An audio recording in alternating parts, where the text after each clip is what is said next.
Hello dear students. आज हम class 12th physics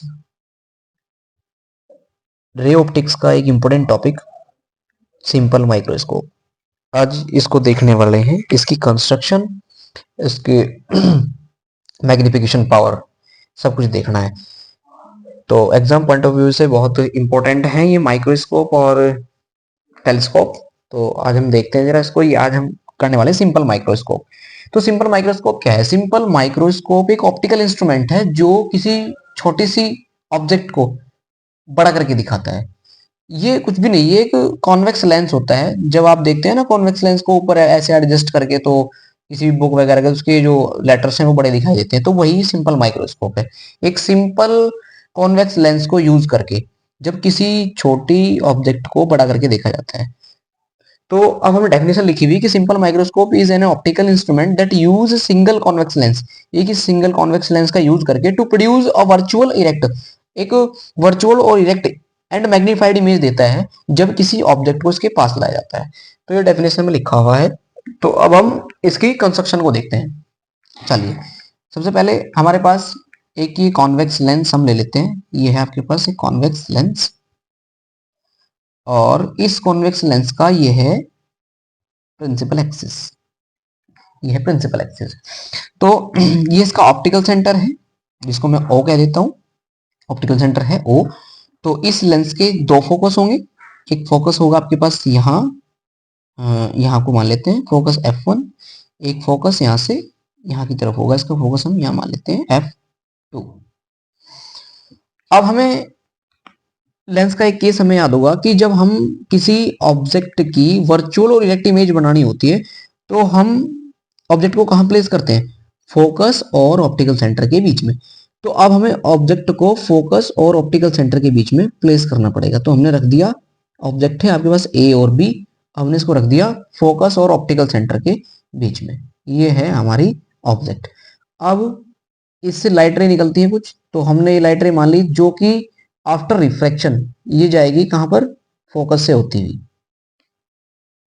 और ये इसका ऑप्टिकल सेंटर है, तो दूसरी लाइट रेज को हम मान लेते हैं कि ये कहां तक जाएगी? ये जाएगी इसके ऑप्टिकल सेंटर से पास होगी और ऑप्टिकल सेंटर पर ही वापस आ जाएगी।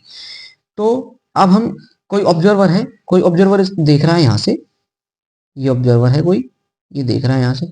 तो इसका जो माइंड है, इसके जो लाइट रेज जो आ रही है, इसको कहाँ वेक्टराइज करके दिखाएगा? पीछे की तरफ वेक्टराइज कर देगा। और कहीं जो इसकी लाइट रेज है इनको यहाँ पर मीट करा देगा। तो जो इसकी ये इमेज बनेगी, ये बनेगी ए डैश बी डैश। ये वर्चुअल और इरेक्ट और मैग्नीफाइड इमेज आपको मिल गई है। देखो, छोटी सी ऑब्जेक्ट थी ए बी, और बड़ी इमेज आपको मिली ए डैश बी डैश। तो हमने कहा कि जो बी से ओ तक की डिस्टेंस है वो है यू, ऑब्जेक्ट डिस्टेंस, और बी डैश से ओ तक की जो डिस्टेंस है वो है वी। ठीक है भाई। अब हमें क्या करना है? मैग्निफिकेशन का फॉर्मूला, मैग्निफिकेशन, मैग्निफिकेशन क्या होता है? मैग्निफिकेशन आपके पास m is equal to beta by alpha. Beta क्या है? जहां पर बीटा आपको पता है कि बीटा है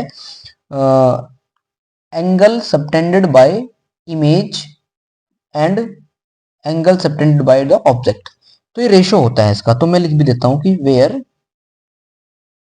वेयर बीटा बराबर क्या है? एंगल सबटेंडेड बाय इमेज, और अल्फा क्या है? Angle subtended by object. ये हमारे पास हुआ अल्फा और बीटा की बात। तो अब हमें क्या करना है कि हमें देखना है कि जो आपके पास ये एंगल है, इसको मैं यहां पर देखो, ऑब्जेक्ट और इमेज का जो एंगल है, तो एंगल, इमेज का एंगल क्या है? बीटा। तो हमें क्या करना है कि ऑब्जेक्ट के टॉप पॉइंट से ऑप्टिकल सेंटर को आप मिलाओगे, तो यहाँ पर जो एंगल आपको दिखाई देगा ये एंगल होगा बीटा। ये एंगल है बीटा। और अल्फा क्या है? जब ऑब्जेक्ट के टॉप पॉइंट से ऑप्टिकल सेंटर को मिलाओगे तो वो एंगल होगा अल्फा। लेकिन यहाँ एक प्रॉब्लम ये है कि ऑब्जेक्ट का जो एंगल है और जो इमेज का एंगल है, ये दोनों आपस में बराबर हो रहे हैं। देखो, ये टॉप पॉइंट से जब आप इसको मिला रहे हो तो ये भी एंगल, और इसके टॉप पॉइंट से जब इसको मिला है तो ये भी एंगल, आपस में दोनों बराबर हो रहे। तो इस प्रॉब्लम को हमें सॉल्व करने के लिए हम एक काम करते हैं कि जो ऑब्जेक्ट है, ऑब्जेक्ट को आपको जो वर्चुअल इमेज आप बन रही है वहीं पर शिफ्टेड मान लेते हैं, कि मान लिया कि ये आपकी क्या है, ऑब्जेक्ट है। यहां पर हमने इसको शिफ्ट मान लिया थोड़ी देर के लिए। तो ये है आपके पास इमेज, मतलब ये ऑब्जेक्ट। अब ये आपके पास ऑब्जेक्ट है, ये वर्चुअल ऑब्जेक्ट है। तो अब हमें पता है कि एंगल क्या, ऑब्जेक्ट वाला एंगल क्या कर देंगे, इसके टॉप पॉइंट से ऑप्टिकल सेंटर को हम मिला देंगे। ये है आपका ऑप्टिकल सेंटर, इसको हमने मिला दिया। तो अब हमारे पास जो एक एंगल बनता है, ये एंगल हो गया आपके पास अल्फा। तो ये प्रॉब्लम हमारी खत्म होगी। अगर हमारे पास देखो एंगल जो ऑब्जेक्ट का एंगल था, ऑब्जेक्ट एंगल था और जो इमेज का एंगल था, अगर वे दोनों बराबर हैं तो इसका मतलब ये है कि m बराबर हो जाएगा बीटा बाई बीटा। तो बीटा से बीटा कट जाएगा तो m बराबर हो जाएगा 1। तो m बराबर 1 आने का मतलब ये है कि जो इमेज है वो ऑब्जेक्ट के साइज की ही है, यानी कोई भी इसमें इंक्रीमेंट नहीं हुआ है, इमेज मैग्नीफाइड ही नहीं हुई है। अगर मैग्नीफाइड करनी है तो 1 से, यानी इसको बीटा एंगल को बड़ा होना पड़ेगा, तो मैग्निफिकेशन 1 से ज्यादा आना चाहिए, तब जाकर के ये क्या होगा, मैग्नीफाइड होगा। तो अब हम क्या करते हैं, हम मान लेते हैं कि जो m है आपके पास, m is equal to beta by alpha. तो इसको बीटा को हम टेन बीटा मान लेंगे और अल्फा को हम टेन अल्फा मान लेंगे।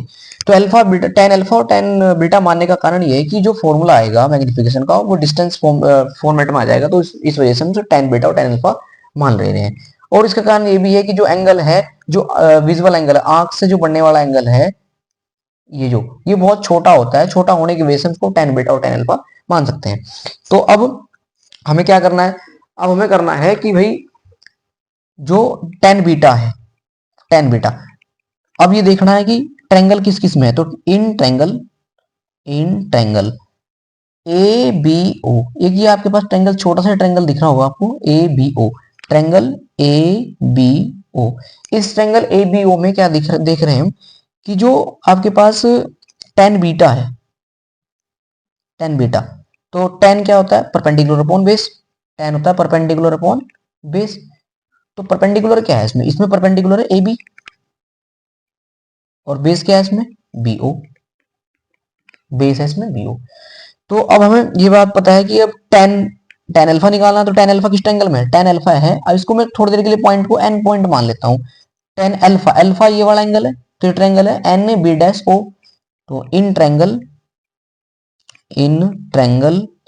एन बी डैश ओ, इस एन बी डैश ओ में क्या है, देखो ये हो जाएगा tan alpha is equal to, perpendicular कौन है, N B dash upon base है B dash O, B dash O, ये हमारे पास हुआ बेस।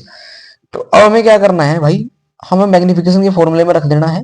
मैग्निफिकेशन का फॉर्मूला आपके पास है m इज इक्वल टू,